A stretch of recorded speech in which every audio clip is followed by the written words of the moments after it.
I welcome you all to this channel। जैसा आप जानते हैं इस चैनल पर आपको इकोनॉमिक सब्जेक्ट से रिलेटेड वीडियोस मिलती हैं जिसमें क्लास 9th, 10th, 11th और 12th CBSE बोर्ड की कंप्लीट सिलेबस वीडियोस अवेलेबल होती हैं। इन सभी वीडियोस को फ्री ऑफ कॉस्ट पढ़ने के लिए आपको ये चैनल सब्सक्राइब करना है, तो आप इसे सब्सक्राइब करें और साथ में बेल आइकन का जो बटन है उसे भी दबाएं ताकि जो भी लेटेस्ट वीडियोस इस चैनल पर अपलोड होती है वो आप तक पहुंच सके। आप अपनी जो फीडबैक है उसको भी कमेंट सेक्शन में लिखकर ज़रूर भेजें ताकि आपकी रिक्वायरमेंट के हिसाब से कंटेंट को और बेटर किया जा सके। Thank you. I welcome you all in this class. Topic for discussion in this class is how to protect workers in unorganized sector. Unorganized sector में हम किस तरह से वर्कर्स को प्रोटेक्शन दे सकते हैं, इसके बारे में हम यहाँ डिटेल में डिस्कस करेंगे। सो ऑर्गेनाइज सेक्टर और अनऑर्गेनाइज सेक्टर क्या होता है, इन दोनों में क्या डिफरेंस है, इसके बारे में हम ऑलरेडी डिस्कस कर चुके हैं। तो जैसा आप जानते हैं कि ऑर्गेनाइज सेक्टर जो होता है उसमें बहुत ही कम जॉब्स अवेलेबल होती हैं। खास करके अगर हम इंडिया की बात करें तो ऑर्गेनाइज सेक्टर जो है पहले से काफ़ी श्रिंक हो चुका है और एम्प्लॉयमेंट जो बढ़ता है ऑर्गेनाइज सेक्टर में वो बहुत ही कम स्पीड पे बढ़ता है, बहुत स्लोली बढ़ता है। अगर इसमें थोड़ी बहुत इंक्रीज आती भी है तो वो बहुत ही नेग्लिजिबल होती है। और इंडिया में खास करके ये भी एक बहुत बड़ा प्रैक्टिस चल रहा है कि कुछ एंटरप्राइजेज जो ऑर्गेनाइज सेक्टर में काम कर रहे हैं वो ऑर्गेनाइज सेक्टर्स के जो रूल रेगुलेशन है उनको फॉलो ही नहीं करते हैं। वो इस तरह की स्ट्रेटजीज को फॉलो करते हैं जिसमें वो टैक्स को बचा सकें और साथ ही जो लेबर लॉज बने हैं for the protection of labourers उनको भी इम्प्लीमेंट करने से मना कर देते हैं। तो अक्सर ऐसा भी देखा गया है कि बहुत सारे एंटरप्राइजेस ऐसा लगता है कि वो जो है वो ऑर्गेनाइज सेक्टर का हिस्सा है, लेकिन उसके बावजूद भी वो रूल रेगुलेशन को फॉलो नहीं करते हैं। तो इस वजह से बहुत सारा जो हमारा एक वर्क फोर्स है उसको अनऑर्गेनाइज सेक्टर में काम करना पड़ रहा है। उनकी मजबूरी होती है काम करना और उनको जो सैलरीज मिलती हैं अनऑर्गेनाइज सेक्टर में वो बहुत ही कम मिलती हैं। यूजुअली उनका एक्सप्लॉयटेशन होता है, उनको फेयर वेजेस नहीं मिलती हैं और रेगुलर काम भी नहीं मिलता है। और जो बेनिफिट्स मिलते हैं ऑर्गेनाइज सेक्टर में वो अनऑर्गेनाइज सेक्टर में नहीं मिलते हैं, जैसे पेंशन है, ग्रेच्युटी है, पेड लीव्स का है या पेड हॉलीडेज़ हैं, number of fixed working hours हैं। इस तरह की सुविधाएं अनऑर्गेनाइज सेक्टर में नहीं मिलती हैं और साथ ही इनको काम भी जो है वो रेगुलर नहीं मिलता है। उनकी जॉब जो है वो सिक्योर नहीं होती है, कभी भी उनको जॉब से निकाला जा सकता है। तो इस तरह की समस्याएं जो हैं वो अनऑर्गेनाइज सेक्टर में रहती हैं। इंडिया में इंडिपेंडेंस के बाद जो इकोनॉमिक डेवलपमेंट की पॉलिसी फॉलो की गई उसे 1990 तक देश में इम्प्लीमेंट किया गया। उसमें सरकारी क्षेत्र का दबदबा था, गवर्नमेंट सेक्टर का जो रोल था इकोनॉमिक डेवलपमेंट में वो लीडिंग था। इसलिए बहुत सारी गवर्नमेंट इंस्टीट्यूशंस खोली गई, गवर्नमेंट इंडस्ट्रीज़ खोली गई, गवर्नमेंट डिपार्टमेंट्स को चलाया गया।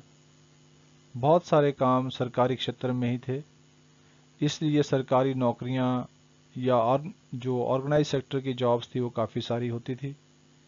लेकिन 1991 में इंडिया में न्यू इकोनॉमिक पॉलिसी, जिसको हम एलपीजी पॉलिसी कहते हैं या इकोनॉमिक रिफॉर्म्स भी इसको कहा जाता है, ये स्टार्ट किए गए और सरकारी क्षेत्र का जो है वो विनिवेश किया गया, डिसइन्वेस्टमेंट किया गया तो इससे जो है वो ऑर्गेनाइज सेक्टर जो है वो धीरे धीरे कम होता चला गया, श्रिंक होता चला गया।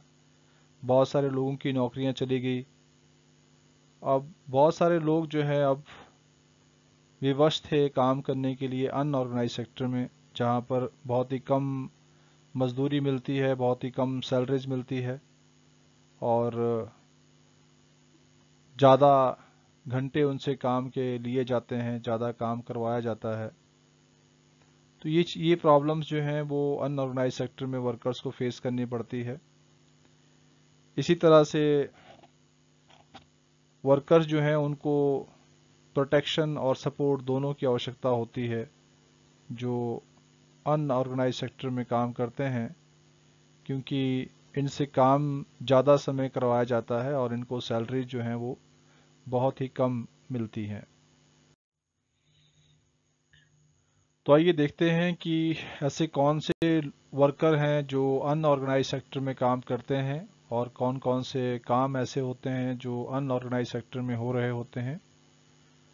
तो अगर सबसे पहले हम ग्रामीण क्षेत्र की बात करें तो गांव में जो लैंडलेस एग्रीकल्चरल लेबर जो होती है, ऐसे श्रमिक जिनके पास अपनी ज़मीन नहीं होती है और वो दूसरों के खेतों में एज अ एग्रीकल्चरल वर्कर या लेबर वो काम करते हैं।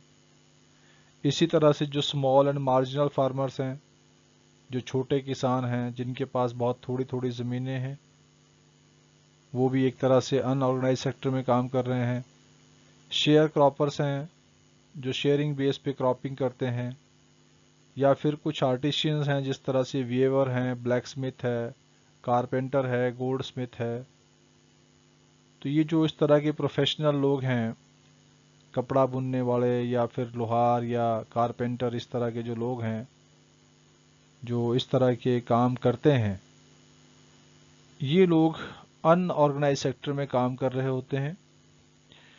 और जैसा आप जानते हैं कि इंडिया के मोर देन 80% जो हाउस होल्ड हैं वो स्मॉल या मार्जिनल फार्मर की कैटेगरी में आते हैं। मतलब इंडिया में जितने भी फार्मर हैं उसका 80% जो है वो बहुत ही स्मॉल फार्मर्स हैं या मार्जिनल फार्मर्स हैं, जिनके पास बहुत थोड़ी थोड़ी ज़मीनें हैं।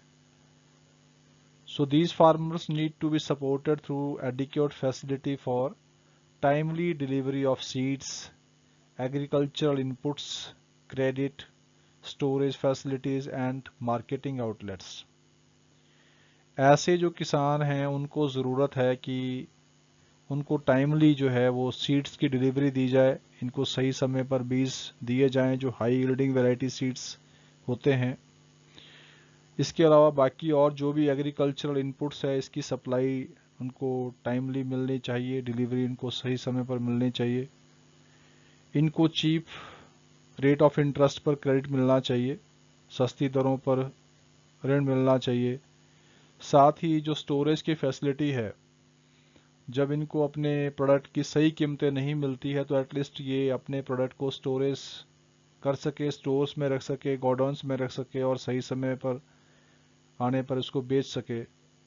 या साथ ही जो मार्केटिंग फैसिलिटीज़ है एग्रीकल्चर प्रोडक्ट के लिए वो भी बेटर होने की ज़रूरत है, ताकि किसानों को उनकी उपज का जो है वो सही भाग या सही दाम उनको मिल सके।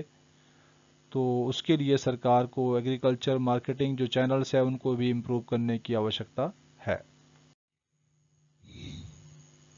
तो आइए अब देखते हैं कि शहरी क्षेत्रों में ऐसे कौन कौन से लोग हैं जो अनऑर्गेनाइज सेक्टर में काम करते हैं। शहरी क्षेत्रों में जो लोग स्मॉल स्केल इंडस्ट्रीज में काम कर रहे हैं या कंस्ट्रक्शन के काम में लगे हुए हैं या ट्रेड या ट्रांसपोर्ट में एज ए कैजुअल वर्कर्स काम कर रहे हैं, साथ ही जो लोग एज ए स्ट्रीट वेंडर्स काम करते हैं, आपने देखा होगा गली मोहल्लों में घूम घूम कर लोग जो है वो कुछ सामान बेचते हैं, कोई कपड़े बेचता है, कोई सब्जी बेचता है, कोई खाने पीने की चीज़ें बेचता है। इसी तरह से जो गारमेंट मेकर्स हैं, कपड़ा बनाने वाले जो लोग हैं शहरों में, या फिर जो रिग पिकर्स हैं, इस तरह के लोग जो हैं वो अनऑर्गेनाइज सेक्टर में काम कर रहे होते हैं। इसलिए जो स्मॉल स्केल इंडस्ट्रीज है इनको सही समय पर रॉ मटेरियल मिलना चाहिए और इनके प्रोडक्ट की सही समय पर सेल भी होनी चाहिए, मार्केटिंग इनके प्रोडक्ट की प्रॉपर तरीके से होनी चाहिए, ताकि इनमें काम करने वाले जो लोग हैं उनको प्रोटेक्ट किया जा सके। इसी तरह से जो भी कैजुअल वर्कर्स हैं, चाहे वो अर्बन एरियाज़ में हैं या रूरल एरियाज़ में हैं, सबको प्रोटेक्शन की आवश्यकता है। सभी के लिए जो है सरकार के द्वारा मदद की जानी चाहिए। अक्सर ऐसा देखा जाता है कि जो लोग अनऑर्गेनाइज सेक्टर में काम कर रहे हैं, उनमें से ज़्यादातर लोग शेड्यूल्ड कास्ट, शेड्यूल्ड ट्राइब्स या फिर बैकवर्ड कम्युनिटी से आते हैं। इन पिछड़ी हुई जातियों से ये संबंधित होते हैं। इनको रेगुलर जॉब नहीं मिलता है क्योंकि अनऑर्गेनाइज सेक्टर में काम करते हैं, और साथ ही लो पेड जॉब्स मिलती हैं। किसी भी तरह की सोशल सिक्योरिटी इनको नहीं प्राप्त होती है। लेकिन इन सब के बावजूद भी इनके साथ जो सबसे बड़ी समस्या है वो ये है कि इनको सोशल डिस्क्रिमिनेशन को फेस करना पड़ता है। समाज में इनको जाति पाति के आधार पर बहुत सारा भेदभाव झेलना पड़ता है। एक बहुत ज़्यादा मानसिक पीड़ा इन लोगों को सहन करनी पड़ती है। तो इन लोगों को ऐसी स्थिति से बचाने के लिए प्रोटेक्शन और सपोर्ट दोनों ही चीज़ों की आवश्यकता है, ताकि इन लोगों का इकोनॉमिक डेवलपमेंट भी हो सके और साथ ही इनको सोशल डेवलपमेंट भी इनका हो। तो जैसा हमने अभी तक डिस्कस किया कि इंडिया में बहुत बड़ा जो वर्कफोर्स है वो अनऑर्गेनाइज सेक्टर में काम करता है। उसके पास इरेगुलर जॉब्स हैं, परमानेंट काम मिलता नहीं है, जॉब्स बहुत ही लो पेड हैं, किसी भी तरह की सोशल सिक्योरिटी इनको नहीं मिलती है, किसी भी तरह की मेडिकल ट्रीटमेंट की फैसिलिटी जिन लोगों को नहीं मिलती है, छुट्टी है तो उसका कोई पैसा नहीं मिलेगा, और इस तरह की कोई भी सुविधा इनके पास नहीं है जो ऑर्गेनाइज सेक्टर में होती है। साथ ही इन लोगों को जिन वर्किंग कंडीशंस में काम करना पड़ता है वो काफ़ी दयनीय होती हैं। तो इन लोगों को प्रोटेक्शन की बहुत ज़्यादा आवश्यकता होती है। तो आइए समझते हैं कि गवर्नमेंट किस तरह से प्रोटेक्शन दे सकती है अनऑर्गेनाइज सेक्टर वर्कर्स को। सबसे पहला पॉइंट है, government can fix the minimum wage rate and working hours. Government जो है वो अनऑर्गेनाइज सेक्टर में काम करने वाले लोगों की जो मिनिमम वेजेस हैं उसको फिक्स कर सकती है, करना चाहिए सरकार को, और साथ ही कितने घंटे इनसे काम लिया जा सकता है ये भी साथ में डिसाइड होना चाहिए। Next point is, the government can provide cheap loans to self employed people. तो जो लोग सेल्फ एम्प्लॉयमेंट में लगे हैं अनऑर्गेनाइज सेक्टर में, उनको सस्ती दरों पर लोन मिलना चाहिए। कम से कम रेट ऑफ इंटरेस्ट पर इनको लोन मिलना चाहिए ताकि ये अपने काम धंधे को अच्छे से कर सके। और साथ ही जो लोग अनऑर्गेनाइज सेक्टर में काम कर रहे हैं, इनको चीप एंड अफोर्डेबल रेट पर जो है वो बेसिक जो सर्विसेज हैं, जैसे एजुकेशन है, हेल्थ है, फूड है, जो भी इनकी बेसिक नीड्स हैं वो बहुत ही अफोर्डेबल रेट पर जो है सरकार के द्वारा इनको प्रोवाइड की जानी चाहिए। और इसके साथ ही जो गवर्नमेंट है, it can also frame new laws which can provide provisions for overtime, paid leave, leave due to sickness etcetera.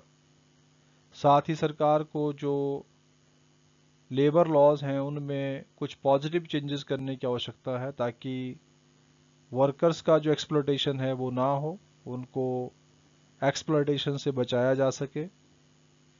तो उसके लिए सरकार को जो है ये इस तरह के रूल बनाए जाने चाहिए सरकार के द्वारा कि जिसमें अनऑर्गेनाइज सेक्टर में काम करने वाले लोग, अगर उनसे एक्स्ट्रा आवर्स के लिए काम लिया जा रहा है तो उनको ओवर टाइम पेमेंट मिलना चाहिए, उनको पेड लीव्स मिलनी चाहिए।